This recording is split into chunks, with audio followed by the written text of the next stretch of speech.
할렐루야, 안녕하십니까? 네, 한 주간 평안하셨습니까?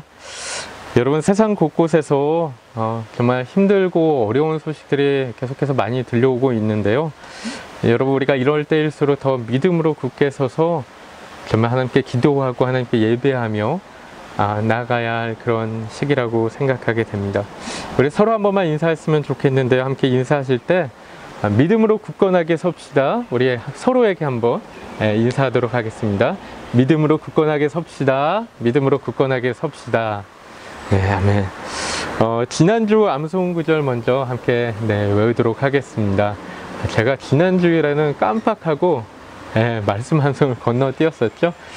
근데 우리 한번 암송하셨으면은 함께 지난주 암송 구절을 우리 외워보도록 하겠습니다. 시작. 밤이 깊고 낮이 가까웠으니 그러므로 우리가 어둠의 일을 벗고 빛의 갑옷을 입자. 로마서 13장 12절 말씀. 아멘. 네, 감사합니다. 이번 주 암송 구절 저희가 함께 읽도록 하겠습니다. 시작. 그리스도 예수 안에 있는 속량으로 말미암아 하나님의 은혜로 값없이 의롭다 하심을 얻은 자 되었느니라.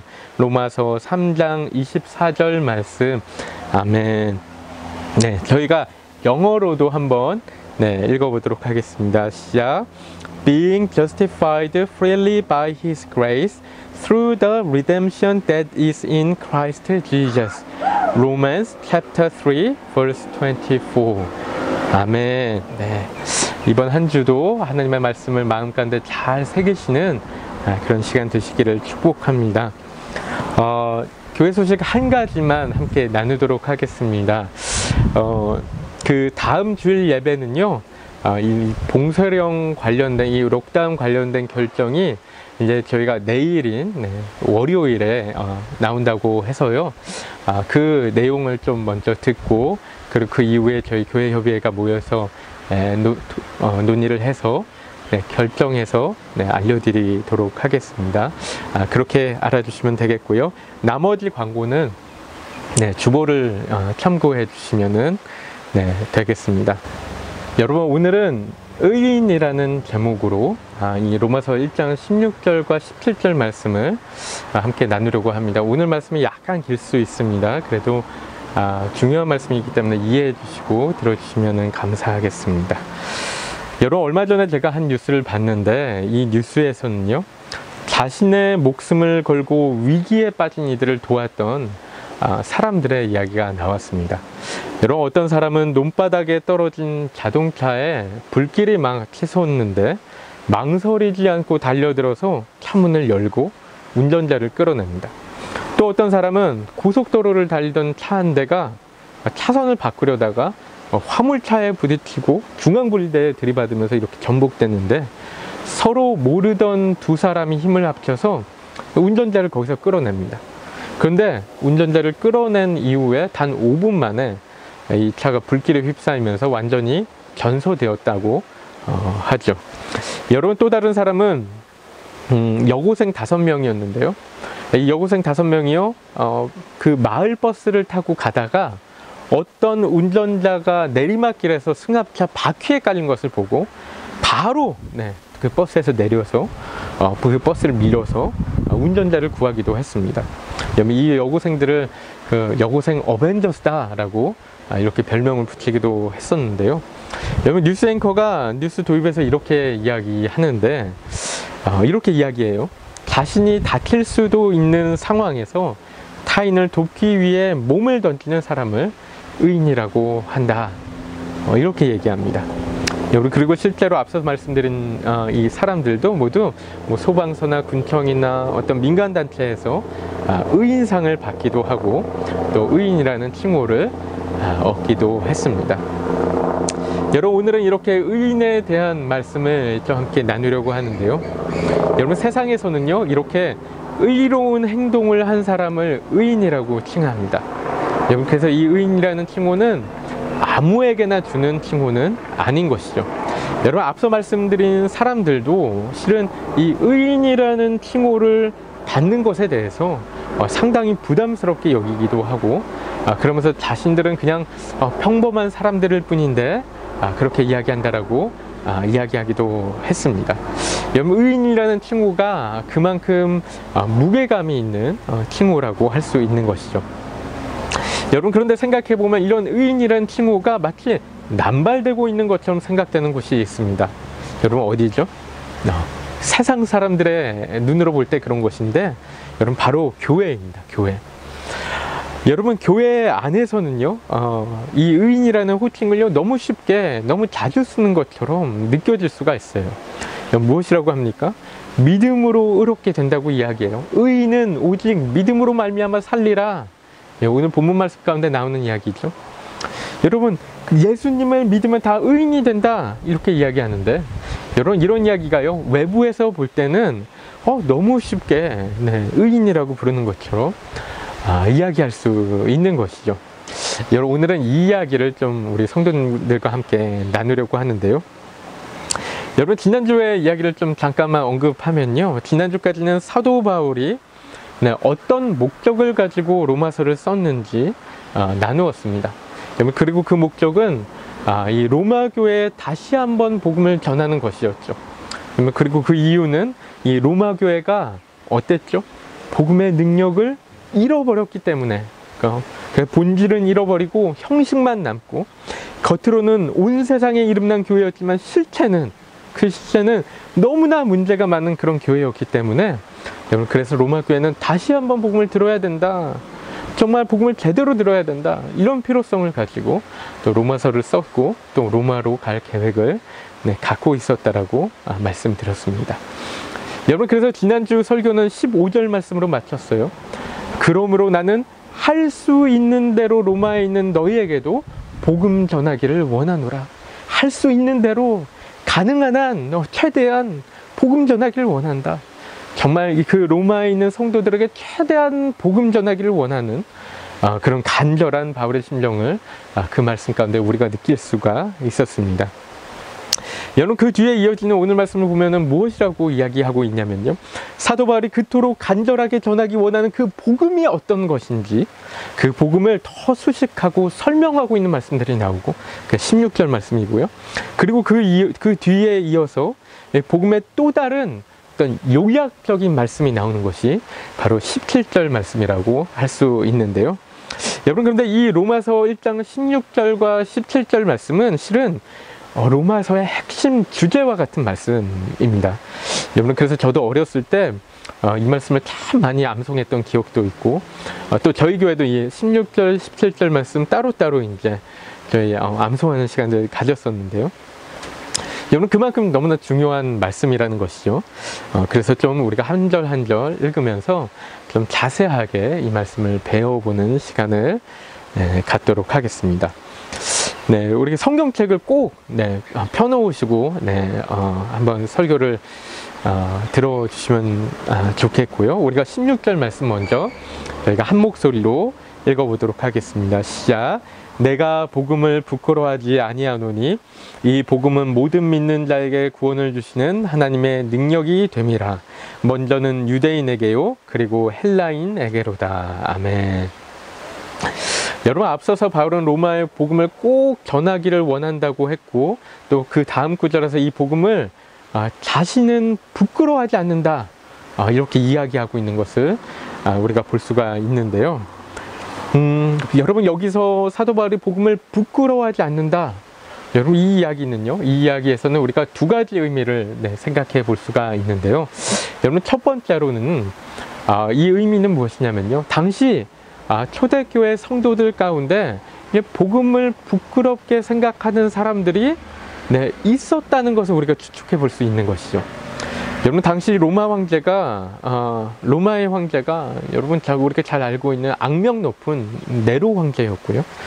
여러분, 그런 로마였기 때문에 이 로마에서 복음을 전하는 것이 결코 쉽지만은 않았을 것인데요. 여러분, 게다가 십자가 복음은 여러분, 당시에 그 많은 사람들이 생각할 때 너무나 이상하게 들릴 수도 있는 그런 이야기였다라고 합니다. 여러분, 그래서 고린도전서 1장 18절을 보면 뭐라고 이야기하냐면요, 십자가의 도가 멸망하는 자들에게는 미련한 것이요, 그렇게 이야기해요. 미련한 것이다. 여러분, 그래서 복음이 하나님을 모르는 이들이 들을 때는 정말 미련하게 들리는 이상하고 말도 안 되는 이야기로 들릴 수 있었다라는 것이죠. 여러분, 그래서 복음에 대해서 로마 교회 성도들이 생각할 때 뭔가 부끄럽고 창피하고 전하기 망설여지고 이렇게 여길 수도 있었는데, 여러분, 사도 바울이 그래서 무엇이라고 이야기하는가? 자신은 복음이 절대 부끄럽지 않다, 이렇게 얘기하고 있는 것이죠. 여러분, 그런데 두 번째로 또 다른 의미는요, 그냥 복음을 부끄럽게 여기지 않는다고만 하는 것이 아니고, 실은 이런 어떤 표현들이요, 이렇게 얘기합니다. 수사법인데 어떤 그 수사적으로 얘기하는 건데, 일종의 고건법이라고 해서 이 말을 빙 둘러 말하는 것 같으면서 그 말을 정말 강조하고 있는 그런 효과를 내는 그런 어떤 그 형식의 표현이라고 이야기를 하는데요. 여러분, 그래서 이 말의 의미는 실은 사도 바울이 그냥 복음을 부끄러워하지 않는다 정도가 아니고, 복음을 너무나도 자랑스러워한다, 나 복음을 너무나 자랑스러워해, 이런 의미로 이해해야 한다는 것입니다. 여러분, 그런데 사도 바울이 복음을 부끄러워하지 않는 이유가 무엇인가, 복음을 이토록 자랑스러워하는 이유가 무엇인가 하면은 바로 복음이 어떻게 얘기했죠? 복음이 모든 믿는 자에게 구원을 주시는 하나님의 능력이 되기 때문에 복음 부끄러워하지 않는다, 이렇게 얘기하는 것이죠. 여러분, 이 복음에는, 하나님의 복음에는 우리를 구원할 수 있는 힘이 있다라는 거예요.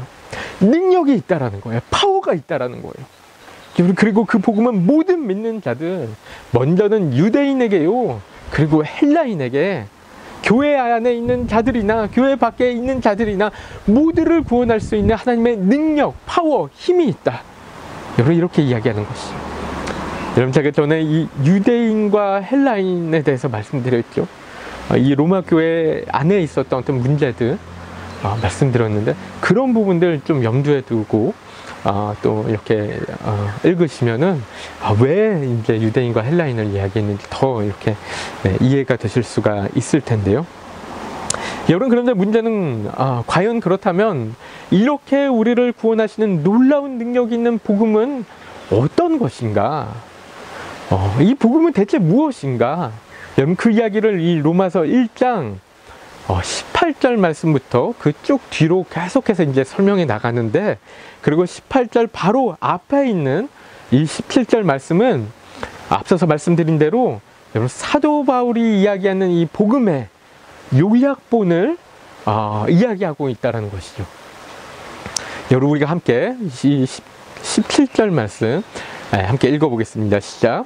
복음에는 하나님의 의가 나타나서 믿음으로 믿음에 이르게 하나니, 기록된 바 오직 의인은 믿음으로 말미암아 살리라 함과 같으니라.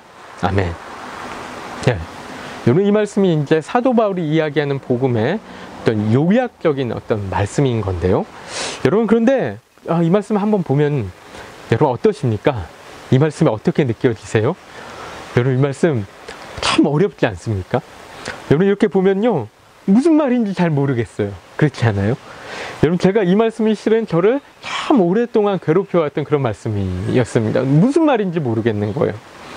여러분, 근데 우리가 이 말씀을 이해하기 어려워하는 이유가 있는데요. 여러분, 왜냐면 이 구절에 등장하는 이 단어들과 용어들과 문장들이 실제로 어떤 것을 의미하는지, 지칭하는지 우리가 충분히 알고 있지 못하는 어떤 부분들이 있어서 그렇습니다. 여러분, 이렇게 보면요, 상당히 함축적으로 이야기하고 있는 거죠, 이 말씀 가운데서는. 그래서 여기 나와 있는 단어들과 어떤 표현들을 우리가 이해하지 못한다면, 그 배경을 이해하지 못한다면 이 말씀 전체적으로 이제 바로 이해하기가 어려운 부분이 있는 것이죠. 여러분, 그래서 보면은 이 말씀 가운데, 이 구절 가운데서 참 모를 수 있습니다. 여기서 이야기하는 복음은 무엇이고, 또 하나님의 의라는 것은 도대체 무슨 뜻이고, 또 복음에서 하나님의 의가 나타난다는 것은 무슨 말이고, 이런 말들이 다 이제 정말 머리 아프고 무슨 말인지 이해하기가 어려울 수 있는데요. 그래서 이렇게 하나하나 그 의미들을 짚어보면서 좀 말씀을 나누려고 합니다. 여러분, 우리가 가장 처음 볼 부분은 복음에는 하나님의 의가 나타나서 라는 말씀입니다. 여러분, 우선 우리는 이 하나님의 의가 하나님의 의란 무슨 의미인지 좀 이해할 필요가 있는데요. 여러분, 의라는 단어는 한자로 하면 옳을 의자를 쓰고요, 그렇죠? 또 영어로는 righteousness라고 해서 righteousness라고 하는데, 여러분, 이 의라는 단어의 사전적인 의미는, 국어사전의 의미는 사람으로서 지키고 행해야 할 바른 도리라고 이야기하고 있고요. 여러분, 그래서 우리가 인간으로서 바르게 산다는 것이 어떤 것인지, 인간으로서의 바른 도리가 어떤 것인지 이야기하는 것인데, 여러분, 그런데 이게 하나님의 의라고 얘기할 때는 여러분 분명히 어떤 다른 의미를 갖고 있겠죠. 여러분, 그래서 이 의라는 단어를 성경적으로 좀 보면요, 여러분, 이런 단어라고 합니다. 이 의라는 단어가 여러분 원래 헬라어로는요, 이 원어 헬라어로는 디카오시네라는 단어인데요. 디카오시네. 그리고 이 디카오시네라는 단어는 하나님의 속성을 이야기하는 너무나 아주 중요한 그런 단어라고 이야기합니다. 여러분, 이 디카오시네라는 단어의 뜻은 앞으로 이제 앞에서 말씀드렸던 대로 righteousness, 의라는 뜻도 있고, 또 justice, 정의라는 뜻도 있고, 또 공의라는 뜻도 있고 한데, 또 다른 뜻이 uprightness, 그래서 올바름, 옳음이라는 뜻도 있다고 합니다. 여러분, 그런데 실은 이 디카오시네라는 단어가요, 원래는 징벌이라는 뜻의 디케라는 헬라어에서 파생된 단어인데요. 그리고 또 이 디케라는 단어는 원래 또 뭐냐면은 원래 이 디케라는 단어는요, 그리스 신화에 나오는 제우스의 딸의 이름이라고 합니다. 그래서 이제 그리스 신화에서 갖고 오게 된 단어라는 것이죠. 여러분, 디케는 제우스가요, 인간들에게 보낸 여신이었는데, 인간이 막 인간답게 살지 않고 막 엉망으로 마음대로 사니까 어떤 인간들에게 인간답게 살라고 하나의 기준으로서 이제 주었던 보내주었던 여신이 바로 디케였다라는 것이죠. 여러분, 제가 본 한 글에서 이 디케를 이렇게 설명하는데요. 여러분, 이 말도 조금 어려울 수 있는데 잘 한번 들어보시면 좋겠습니다. 이렇게 설명합니다. 디케는 인간들이 자신들보다 우월하다고 생각하는 하나의 본질적이고 우주적인 힘이다. 이것은 하나님이 세상에 부과해준 어떤 표준이 아니라 존재의 본질로서 그 자체 내에 고유적으로 함유되어 있으며, 그리고 인간이 사회적 공동생활과 관련된 내재적인 그 무엇이다. 어려운 말이죠. 이렇게 이야기하고 있는데요. 여러분, 그래서 이 말에 비춰본다면요, 여러분, 하나님의 의라는 것은, 하나님의 디카오시네라는 것은 무엇인가 하면은 하나님이 정해놓은 어떤 법칙이라고 이야기하기보다 하나님 안에 있는 본질적이고 고유적인 우주적인 힘과 기준을 이야기한다는 거예요. 여러분, 좀 쉽게 설명한다면 디카오시네를 만약에 이제 정의라고도 이제 설명할 수 있다라고, 번역할 수 있다고 말씀드렸는데, 여러분, 세상 가운데 정의는 어떤 거예요? 세상 가운데 정의라는 것은 여러분 상대적일 수도 있고, 그렇죠? 그리고 어떤 기준에 따라서 바뀔 수가 있는 것인데, 여러분, 그런데 디카오시네는 어떤 것이냐면요, 기준이나 판단 없이, 외부적인 기준이나 판단 없이 홀로 완전한 것, 그렇죠? 절대적인 것, 그래, 다른 기준이나 판단들이 필요하지 않은 그 모든 것 위에 서 있는 절대적인 기준을 이야기한다는 것이죠. 여러분, 그래서 하나님이 만들어 놓으신 어떤 규율만을 이야기하기보다 그냥 하나님 자체가 하나님의 하나의 절대적인 기준이고, 규율이고 정의다, 그런 이야기를 한다는 것이죠. 여러분, 그런 어떤 측면으로 우리가 이 하나님의 의, 하나님의 디카오시네를 이해하면 좋겠는데요. 여러분, 그래서 제가 비전 성경 사전이라는 이 사전을 하나 보니까 거기서 하나님의 의에 대해서 이렇게 설명합니다. 성경에서 의는, 그 구약에서 의는 하나님의 속성, 즉 하나님의 절대적인 자질을 말하는 단어다, 이렇게 이야기하는 것이죠. 여러분, 그래서 하나님의 의, 하나님의 절대적인 속성, 하나님의 절대적인 오르심, 하나님의 완전하심, 그리고 그런 하나님의 공의와 정의를 복합적으로 이야기하는 것이 디카오시네라는 것을 우리가 생각하면은 될 것 같은데요. 여러분, 그런데 생각해 보면 여러분, 유대인들이요, 과거의 유대인들이, 특히 바리새인들과 어떤 지도자들이 오해하고 있었던 부분들이 있었던 것이요. 여러분, 본인들이 생각했던 것은 그들이 그 하나님의 의가 그들이 도달해야만 하고 또한 도달할 수 있는 기준이라고 믿었다는 거예요. 여러분, 구약에서 하나님의 의를 대표할 만한 것이 무엇이죠? 구약의 하나님의 의를 대표할 만한 것은 바로 율법이었는데요. 여러분, 본인들은 그 율법의 요구에 모두 응하기만 하면 자신들의 하나님의 의에 도달할 수 있다라고 믿었다는 거예요. 여러분, 다른 말로 하면 그런 방법으로 자신들이 하나님의 의의 수준과 동등된 하나의 의인이 될 수 있다라고 믿었던 것이죠. 여러분, 에스겔서를 보면요, 이런 구절이 있는데요. 저희가 함께 한 목소리로 읽어보겠습니다. 시작. 내 율례를 따르며 내 규례를 지켜 진실하게 행할진대 그는 의인이니 반드시 살리라. 주 여호와의 말씀이니라. 여러분, 말씀 가운데 이야기하는 거예요. 뭐예요? 하나님의 율법을 지키면 그 사람은 의인이다. 이렇게 이야기하는 거예요. 구약에 이런 말씀들이 나오니까 유대인들이 이렇게 생각하는 거죠. 우리가 말씀을 지킴으로써, 율법을 지킴으로써 하나님의 의에 다다를 수 있구나, 의인이 될 수 있구나, 이렇게 생각한 거예요. 여러분, 또한 유대인들은요,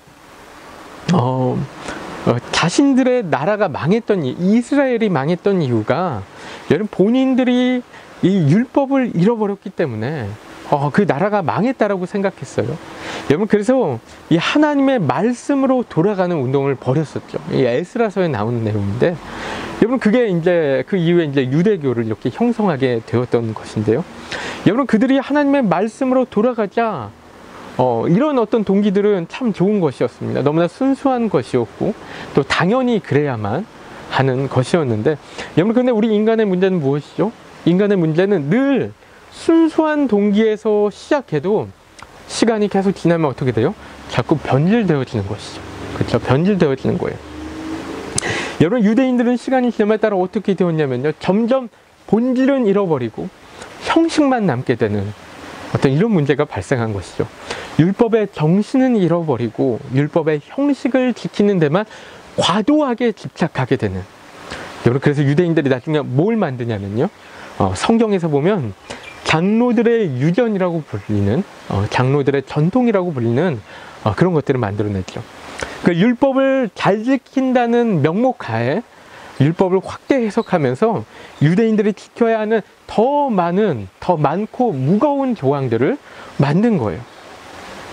여러분, 그래서 예수님께서 마가복음 보면요, 뭐라고 이야기하냐면요, 우리 함께 읽겠습니다. 시작. 또 이르시되 너희가 너희 전통을 지키려고 하나님의 계명을 잘 저버리는도다.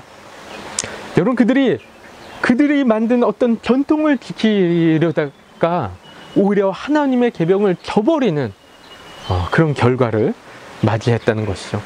여러분, 그런데 여러분 보면요, 실은 하나님께서 율법 가운데 요구하신 사항들은 생각해보면 그렇게 어려운 것들은 아니었어요. 여러분, 신명기 30장 보면요, 하나님의 명령들을 뭐라고 이야기하냐면요, 하나님의 명령들은 어려운 것이 아니라고 해요. 그럼 먼 것도 아니라고 해요. 오직 그 말씀이 매우 가까워서 내 입에 있으며 내 마음에 있은즉 내가 이 일을 행할 수 있는 거다. 충분히 할 수 있는 쉬운 거다. 이렇게 얘기하는 것이죠. 여러분, 저희가 앞에서 읽은 에스겔서 18장 말씀도 이제 보면요, 거기서도 이야기하는 것이, 저희가 아까 이제 9절 말씀 봤는데 그 앞에 이제 5절부터 8절까지 말씀 가운데 그 지켜야 하는 것들이 어떤 것인지, 막 그런 규례와 율례들이 어떤 것인지 이야기하는데요, 이런 것들 이야기해요. 우상 숭배하지 말고, 간음하지 말고, 사람을 학대하지 말고, 강탈하지 말고, 가난한 자들 도와주고, 이런 내용이에요. 여러분, 이런 내용들이요, 지키기 어려운 것이었습니까? 아니면은 충분히 지킬 수 있는 내용이었나요? 충분히 지킬 수 있는 그런 내용이었던 거예요. 그렇죠? 네. 여러분, 그런데 유대인들은 거기에 훨씬 어려운 조항들을 더해서, 여러분, 어떻게 보면은 그 유대 지도자들이나 네, 바리새인들, 이런 사람들만 지킬 수 있는 그런 어떤 조항들을 더해버린 거예요, 거기다. 그 일반인들은 지키기나 너무나 어려운, 무거운 율법이 되어버린 것이죠. 여러분, 그 결과 그들은 여기서 어떤 효과를 거두게 되었냐면요. 여러분, 일반인들과 자신들을 구분해 놓는, 다른 어떤 보통 사람들에 비해서 자신들을 우월하게 만드는 결과를 거기서 얻어내는 거예요. 여러분, 결국 이것이 무엇이냐면요. 그들이 하나님의 의가 아닌 자신들의 의를 세우는 작업을 하게 되었던 것이죠. 여러분, 실은 구약에서 또 이제 에스겔서에서 의인이라고 한 것도 하나님께서 정말 그들의 의인이라고 하는 것은 여러분 아니죠. 아니었죠. 여러분, 그들이 정말로 하나님의 의를 가진 사람이라고 이야기하는 것이 아니고요. 여러분, 하나님께서는 실은 하나님의 말씀에 신실하게 이제 반응하는 이들을 의인이라고 칭해 주시는 것인데, 여러분, 그래서 그들의 율법을 그대로 이행한다 하더라도 여러분, 어떻게 보면 그 율법들이 뭡니까? 그 율법들이 사람으로서 당연히 행할 수 있는 것인데, 여러분, 그게 뭐가 이제 대단하다고 의인이라고 정말 하나님의 의를 가진 사람이라고 이야기할 수 있겠어요.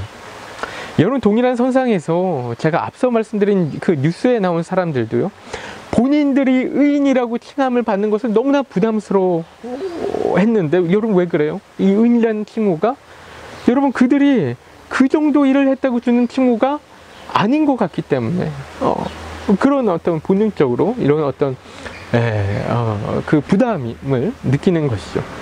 여러분, 그런데 세상에서도 이렇게 그런 사람들 왜 의인이라고 칭하냐면요, 워낙 세상이 악하기 때문에, 또 당연하게 해야 할 일을 하지 않는 사람들이 너무나 많기 때문에 작은 일 하나에도 또 칭찬해주고 격려해주는 의미로 의인이다 이렇게 얘기하는데, 여러분, 그런데 유대인 지도자들, 바리새인들이 오해하고 있다라는 거예요. 자신들이 하나님의 의에 이룰 수 있다라고 착각하는 것이죠. 여러분, 그 사도 바울 또한 마찬가지였죠. 여러분, 바울의 배경 이야기가요, 여러분 본 구절을 이해하는데 참 중요한데요. 여러분, 갈라디아서 1장을 보면 사도 바울이 뭐라고 고백하고 있냐면요, 이렇게 고백하고 있어요. 내가 내 동족 중 여러 영갑자보다 유대교를 지나치게 믿어 내 조상의 전통에 대하여 더욱 열심히 있었으나, 여러분, 사도 바울이 예전에는 자기 또래 중에 어떤 유대인들보다도 유대교를 지나치게 믿었다. 여러분, 그러면서 자신 그 조상들의 전통을 지키는데, 그러니까 장로들의 전통을 지키는데 정말 열심히 했다. 여러분, 이런 이야기들을 하고 있는 것이죠. 여러분, 사도 바울 본인도 자기가 이 하나님의 의에 다다르기 위해서 정말 노력을 했다는 거예요. 그 누구보다도 피땀 흘리며 노력했다는 거예요. 이런 측면에서 여러분, 바울에게 있어서 하나님의 의는 정말 어떤 것이었냐면요, 사도 바울을 느낄 때 이 하나님의 의는 정말 오르기 어렵고 높고 험난한 그런 산과 같은 것이었다는 것이죠. 우리가 철로역장에서 율법의 산이 나오는데 그런 것이었던 거죠. 여러분, 그게 두려운 것이었고요, 무거운 것이었고 힘겨운 것이었어요. 여러분, 그런데 이게 하나님의 의를 완전히 오해하고 있었다는 것이죠. 오해하고 있었던 거예요. 여러분, 그래서 사도 바울이 오늘 본문 가운데서 하는 이야기가 복음에서 하나님의 의가 나타났다 이야기하는 거예요. 복음을 통해서 하나님의 의가 실제로 무엇인지, 그 정체가 무엇인지 드러났다, 마침내 드러났다, 이렇게 이야기하고 있는 것이란 거예요. 여러분, 그렇다면 이제 여기서 사도 바울이 이야기하는 복음이란 무엇인지 우리가 좀 더 이해할 필요가 있는데요. 여러분, 일반적으로 우리에게 있어서 복음이란 건 무엇인가 하면, 여러분, 우리가 여러 가지 차원에서 이야기할 수가 있는데, 여러분, 우리에게 있어서 우리가 이해할 때 복음이란 것은 하나님이 우리에게 주신 모든 말씀, 이 성경 말씀을 다 복음이라고 이야기할 수도 있고, 또 하나님이 우리를 만드셨다는 사실, 또 하나님이 우리를 택하시고 인도하시고 보호하신다는 사실, 이런 게 다 이제 복음의 메시지라고 우리가 생각할 수 있겠죠. 또 하나님께서 우리와 함께 하신다는 사실, 여러분, 이게 얼마나 놀라운 복음입니까? 네, 이런 것들 우리가 생각할 수 있는데, 여러분, 그런데 무엇보다도 우리에게 가장 중요한 복음은 무엇이었죠? 우리에게 중요한 복음, 우리가 늘 이야기하는 게, 네, 요한복음, 네, 3장 16절 말씀. 그러니까 하나님이 우리를 사랑하신다는 거. 여러분, 이게 정말 이 말씀이 가장 중요한 복음의 핵심이 아닌가, 우리가 늘 이야기하는데요. 여러분, 그런데 여러분, 초대교회에서 생각했던 복음은 약간 다른 측면이 있었던 것이요. 여러분, 다 동일한 이야기지만, 다 똑같은 이야기는 맞지만, 여러분, 초대교회 성도들이 복음이란 말을 딱 들었을 때 생각하는 것은, 그 떠오르는 이미지는 무엇이었냐면은 바로 예수 그리스도의 십자가와 부활이었던 거예요. 그게 명확하게, 너무나 구체적으로 그런 이미지를 떠올렸던 것이죠. 물론 이제 우리에게 있어도 네, 복음의 핵심은, 네, 예수님의 십자가와 부활인데, 그게 더더욱 와닿게 그 초대교회 성도들에게는 그런 것이었는데요. 여러분, 특히 유대인들은요, 구약의 말씀은 다 알고 있었어요. 여러분, 하나님이 그들을 창조하시고 인도하시고 그들에게 복 주시는 분이라는 것을 다 알고 있었어요. 그쵸? 알고 있던 내용인데, 여러분, 그런데 제가 전에도 이렇게 나눠 드렸던 말씀이지만, 유대인들은요, 여러분, 그들이 메시아를 기다리고 있었잖아요. 여러분, 그들이 간절히 고대하고 기다리던 메시아가 있었는데, 그 메시아가, 그 구원자가 오신 거예요. 다윗의 후손으로 오신 진정한 그들의 왕이 나셨다는, 네, 여러분, 그런 내용이라는 것이죠. 여러분, 유대인들에게 이게 너무 놀라운 소식, 네, 복된 소식, 네, 새로운 소식이라는 거죠. 복음이었다는 것이죠. 그분이 바로 누구예요? 바로 예수 그리스도시고, 예수님께서 십자가와 부활로 하나님의 나라를 이루시고 하나님의 계획을 성취하시고 온 인류를 구원하셨다. 여러분, 이게 그들에게 복음이었다라는 것이죠. 여러분, 그래서 다시 사도 바울의 이야기로 다시 돌아오면, 여러분, 사도 바울이 그토록 두려워하고 어려워하고 힘겹게 오르고 있던 하나님의 의는 알고 보니까 어디서 이루어졌어요? 바로 복음을 통해서, 예수님의 십자가와 부활을 통해서 이루어졌다라는 거예요. 그래서 하나님의 의, 다른 말로 하면 하나님의 이 디카오시네는요, 그가 어렵고 힘들게 도달해야만 하는 두렵고 무섭고 무거운 기준이 아니라는 거예요. 그런 것이 아니라 예수님의 십자가와 부활로 인해 드러난 하나님의 의, 하나님의 오르심, 하나님의 절대적인 속성이었다라는 것이죠. 여러분, 이런 하나님의 의가 무엇입니까? 이런 하나님의 속성, 하나님의 오르심, 어떤 것이죠? 하나님의 자기 희생적인 속성이었어요. 다른 말로 하면 사랑과 희생이라는 것이죠. 여러분, 이게 바로 이것이 하나님의 의구나라는 것을 여러분, 사도 바울이 깨달았다라는 거예요. 여러분, 이 말이 로마서 3장 21절에 나옵니다. 여러분, 로마서 3장을 좀 펴서 보시면서 함께 따라오시면 좋겠는데요. 여러분, 제가 읽으면서 좀 말씀드리면요, 21절 보면 뭐라고 합니까? 이제는 율법 외에 하나님의 한 의가 나타났으니, 율법이 아닌 다른 하나님의 의가, 하나님의 정의가, 하나님의 공의가 나타났다라고 하는데, 그 다른 하나님의 의가 무엇인가 하면 22절 말씀에 곧 예수 그리스도를 믿음으로 말미암아 모든 믿는 자에게 미치는 하나님의 의다, 이렇게 이야기하고 있죠. 나중에 또 또 이제 이 말씀을 또 나눌 거라서 일단은 좀 빠르게 지나가면요, 24절 말씀이 그 의가 무엇인지 더 설명하는데, 저희가 함께 읽어볼까요? 시작. 그리스도 예수 안에 있는 속량으로 말미암아 하나님의 은혜로 값없이 의롭다 하심을 얻은 자 되었느니라. 아멘.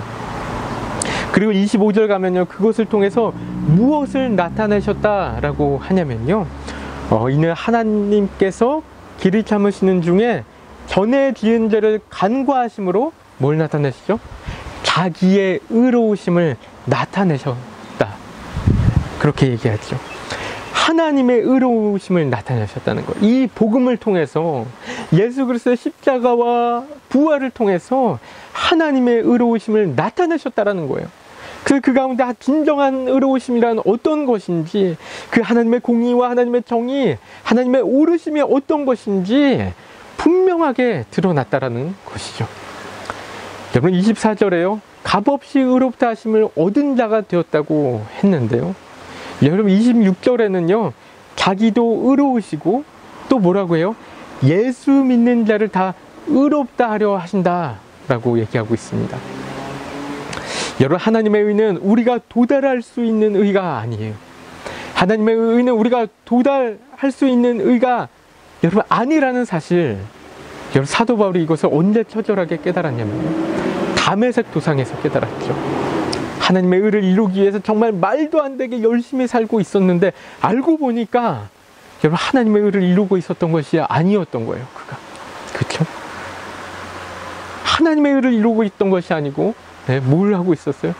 자기 의를 이루고 있었던 거예요. 자기 의를. 그리고 자기 의를 이루고 있다 보니까 어떤 문제가 발생해요? 오히려 하나님의 말씀에 불순종하는, 불의를 행하게 되는, 죄를 짓게 되는 너무나 큰 죄를, 잘못을 저지르고 있었다는 것이죠. 여러분 이게 사도 바울에게 얼마나 큰 충격이었습니까? 그래서 사도 바울이 깨닫는 거예요. 아, 사람의 열심으로 하나님의 의에 도달할 수 없는 거구나. 사람이 아무리 열심히 하나님의 의를 이룬다고 노력해도 계속 엉뚱한 일만 하게 되고 오히려 불의를 행하게 되는 그런 결과를 얻는 거구나. 이런 걸 깨달은 것이죠. 여러분 근데 그 의를 우리를 대신해서 다른 분이 대신 이루셨다는 거예요. 누가 이루셨어요? 바로 예수님께서 대신해서 그 의를 이루셨다는 것이죠. 우리가 로마서 10장 4절 말씀 함께 읽었으면 하는데 우리 함께 읽겠습니다. 시작. 그리스도는 모든 믿는 자에게 의를 이루기 위하여 율법의 마침이 되시니라. 여러분 예수님께서 우리를 대신하여 모든 의를 이루셨다는 거예요. 그래서 우리는 뭐만 하면 돼요? 여러분 우리는 예수님을 믿기만 하면 된다는 거예요. 예수님을 믿기만 하면. 여러분 그래서 로마서 1장 17절에서 하는 이야기가 그거예요. 믿음으로 믿음에 이르게 한다. 이렇게 이야기하는 거예요. 여러분 이 말은요 우리가 믿음으로 시작해서 계속해서 믿음 가운데 살아가야 된다. 그렇게 얘기하는 것이죠.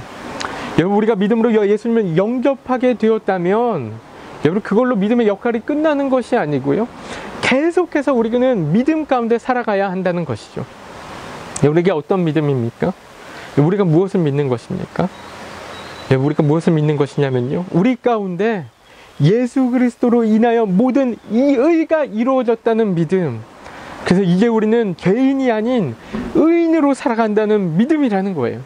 그래서 이제 우리의 의로 살아가는 것이 아닌, 우리는 우리의 의로 살아가는 것이 아닌 우리 안에 살아계신 예수 그리스도의 의로 살아간다는 믿음이라는 거예요. 여러분 우리가 우리의 열심과 우리의 의로 살아가는 것과 우리가 믿음 가운데 예수님의 의로 살아가는 것은요 정말 너무나 다른 것입니다. 완전히 다른 거예요. 여러분 겉보기에는 비슷할 수 있습니다. 이런 어떤 신앙생활하는 모습들이 겉으로 볼 때는 되게 비슷해 보일 수 있어요. 여러분 그런데 결과는 완전히 다른 것이죠. 열매가 다르고요 내용도 다른 것입니다. 여러분 그리고 사도 바울은 그 믿음으로 의롭게 된다는 것의 근거로 그 17절 말씀 후반부에 이 하박국 2장 4절의 말씀을 이제 제시하는데요. 오직 의인은 어떻게 살아? 믿음으로 말미암아 살리라. 우리가 믿음 가운데 의인으로 살아갈 수 있다라는 거예요. 그렇죠? 여러분 T 공부를 하면서 여러분 우리가 T 공동체 학습 공부하고 있는데 T 공부를 하면서 그런 이야기 나눴는데요. 믿음이라는 것이 무엇인가? 믿음이라는 것이 무엇인가? 나누면서 믿음은 이제 우리가 세상을 향해서 가던 삶의 방향을 돌이켜서 하나님을 향해서 가는 것이라고 했죠. 여러분 그런데 우리는 그저 하나님을 향해서 방향을 틀기만 했을 뿐인데 그리고 우리가 아직 갈 길은 너무나 멀리 있는데 하나님은 뭐라고 하세요? 너 이미 여기 도착했어.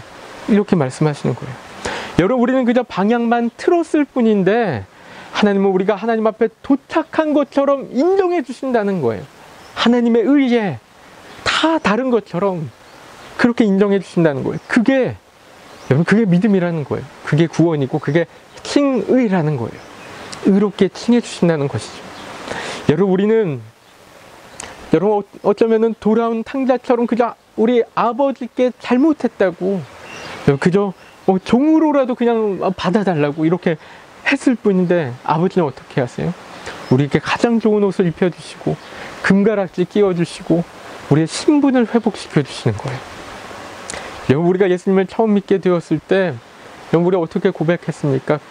그냥 예수님을 우리의 구주로 믿을게요, 영접할게요, 이렇게 말했을 뿐인데, 그리고 그 이후로 우리가 하나님의 자녀답게 살거나 의롭게 살거나 했던 부분들 너무나 부족하고 너무나 연약한데, 여러분, 근데 하나님은 어떻게 말씀하세요? 우리에게 홍규야, 너 이미 의인이야, 너 이미 의로운 사람이야, 이렇게 말씀하신다는 것이죠. 여러분 의인이라는 거예요. 여러분 모두가 의인이라는 것입니다. 여러분, 이 사실을 잊지 않았으면 좋겠어요. 여러분 의로운 사람들이라는 것이죠. 여러분, 자신에게 그렇게 한번 고백해 보시겠습니까? 가슴에 손을 얹고 이렇게 한번 고백해 보세요.